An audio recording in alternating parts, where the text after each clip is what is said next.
Guys, good morning. कैसे हैं आप सब? उम्मीद करती हूँ आप सभी अच्छे होंगे। आप सभी को किकी एंड मिकी की तरफ से होली की हार्दिक हार्दिक शुभकामनाएं। We wish all of you a very happy Holi. Holi का व्लॉग 1 या 2 दिन में मैं ज़रूर डालूंगी और ये व्लॉग जो है ये सिर्फ 2 दिन पुराना ही है। आज के व्लॉग में मैं आपको बताने वाली हूँ बेबीज़ को कैसे यूटीआई हो सकता है और उसे कैसे ट्रीट करना चाहिए, बेबी का यूरिन सैंपल कैसे कलेक्ट करना चाहिए। ये सब देखने के लिए प्लीज़ स्टे ट्यून्ड।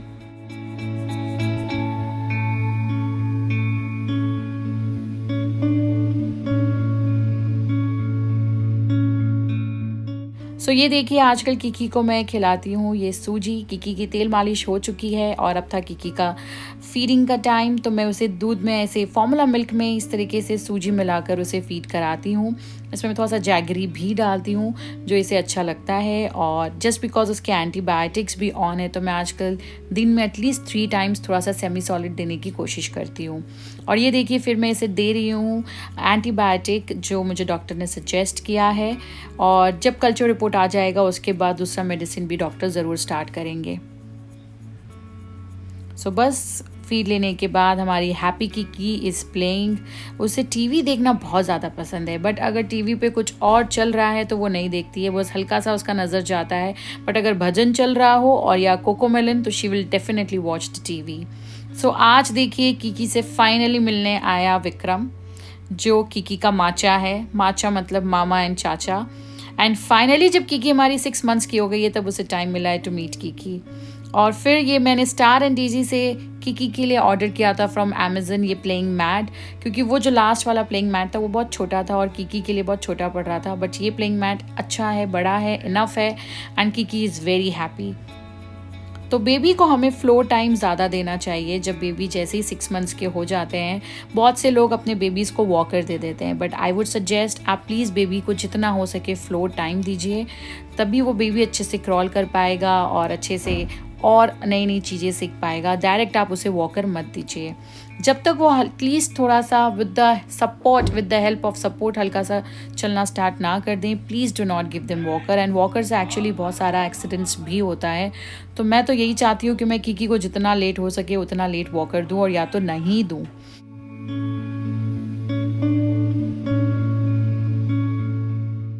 इधर पापा जी रेडी कर रहे थे कान्हा जी को, क्योंकि कान्हा जी जा रहे थे मम्मा के साथ होली खेलने के लिए। आज कॉम्प्लेक्स में एक फ्लैट में भजन कीर्तन ये सब फंक्शन था जहाँ पे सब अपने अपने कान्हा जी को लेकर आने वाले थे और खेलने वाले थे होली। मम्मी भी बस वहीं के लिए निकल चुकी थी और अब मेरी फुल ऑन ड्यूटी स्टार्ट हो गई थी फॉर किकी।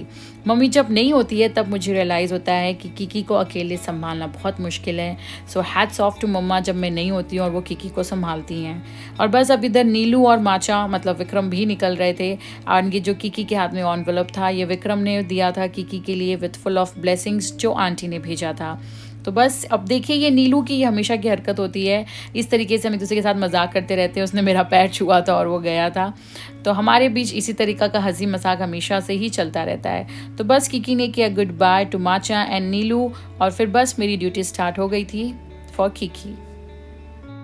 गाइज, अगर आप लोगों को पता हो कि बच्चे का ये थंब सकिंग करना कैसे छुड़ा सकते हैं तो प्लीज़ आप मुझे कमेंट में ज़रूर से बताएं, क्योंकि मैं इस आदत से बहुत ज़्यादा ही तंग आ चुकी हूँ।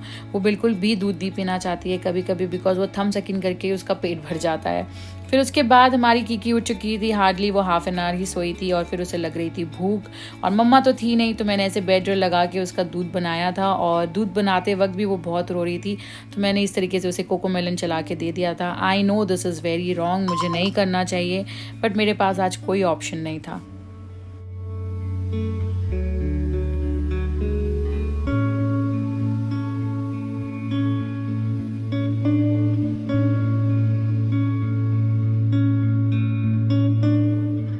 और बस फिर देखिए, मम्मा आ चुकी थी कान्हा जी के साथ होली खेलकर। जो मम्मा ने देखा मैंने कि फूलों की भी होली खेली थी और गुलाल की भी होली खेली थी।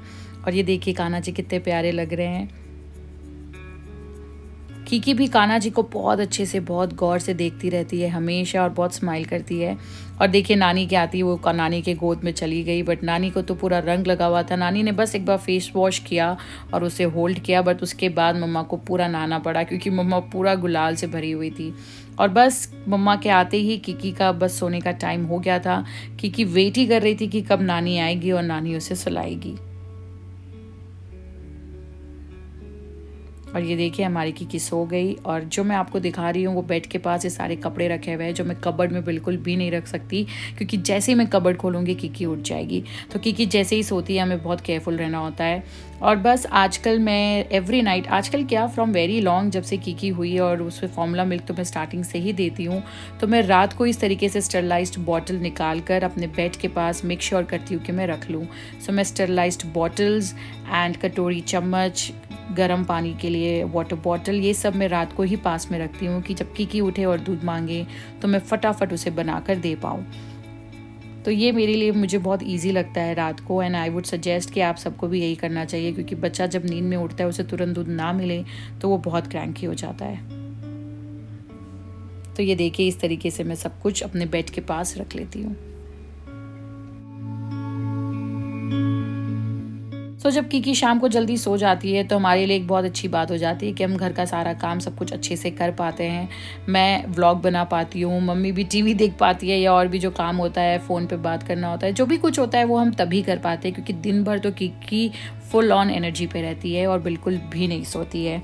तो बस इस तरीके से मैंने उसके सारे टॉयज़ को भी आज वॉश किया और वॉश करके मैंने स्टरलाइज़ करने रख दिया, क्योंकि सुबह उठते ही कीकी जब उठ जाती है तो उसे सारे टॉयज़ देने पड़ते हैं। तो मैं एवरी 2 डेज़ में उसके सारे टॉयज़ को इस तरीके से स्टरलाइज़ ज़रूर से करती हूँ, और स्टरलाइज़ करने से पहले वॉश भी करती हूँ।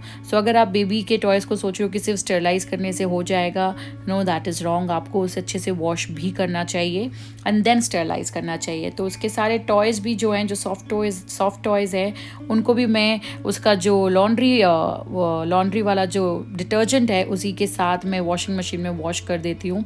एंड मैं मेक श्योर करती हूँ कि मैं रात ही को कर दूँ, ताकि सुबह तक वो आराम से ड्राई हो जाते हैं, क्योंकि वो वॉशिंग मशीन से तो हाफ ड्राई होकर ही निकलते हैं, सो दैट कीकी को सुबह उसके सारे टॉयज़ मिल पाए। और बस ये सब काम करने के बाद मुझे सडनली बहुत हेडेक स्टार्ट हो गया था। एक्चुअली मुझे सीवियर माइग्रेन है, और जब वो आता है तो मुझे 2 डेज़ तक रहता है।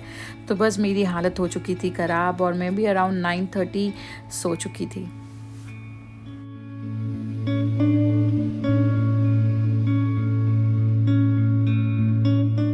सो गाइज़, ये थी हमारी नेक्स्ट डे मॉर्निंग, और कीकी उठ चुकी थी, बट इस तरीके से अपने स्टमक पर लेटी हुई थी। तो मम्मा वही दिखा रही थी कि देखो ये तेरी तरह ही बिल्कुल सोती है, क्योंकि मैं भी एक्चुअली ऐसे ही सोती हूँ।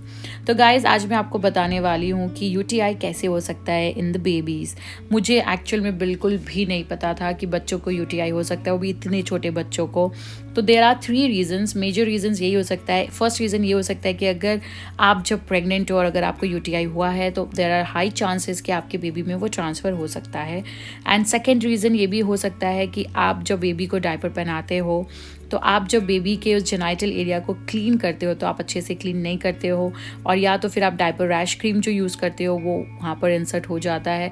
सो this could be the reason. And the third reason could be, जब बेबी पॉटी करता है तो हमें उस एरिया को हमेशा from upward to downward clean करना चाहिए। But I have seen many people जो ऐसे नीचे से ऊपर की तरफ क्लीन करते हैं, और जिससे बैक्टीरिया बेबी के यूरिन एरिया में चला जाता है और उन्हें इन्फेक्शन हो जाता है। सो कीकी के यूटीआई में एक्चुअली बैक्टीरिया आया है, so I think this is the reason Kiki को यूटीआई हुआ है। एंड अब से हम मेक श्योर करेंगे कि हम वेट वाइप्स भी यूज़ ना करें और ना ही कोई डायपर रैश क्रीम यूज़ करें। We are going to use only coconut oil, and हम ल्यूकवार्म वाटर से हमेशा उसके इस एरिया को क्लीन करेंगे। और बस अब देखिए, हम और नीलू आज कहीं जाने वाले थे, तो अभी सुबह सुबह ही नीलू आ गया था। अभी अराउंड 10 o'clock हो रहा था, और कीकी का था बॉयल एंड मैश्ड एप्पल खाने का टाइम, बट वो मुझे देखकर इस तरीके से दौड़ दौड़ कर भाग कर आ रही थी मिलने के लिए। बस उसके बाद मैंने और नीलू ने किया कीकी को गुड बाय, और हम निकल गए एक ज़रूरी काम के लिए।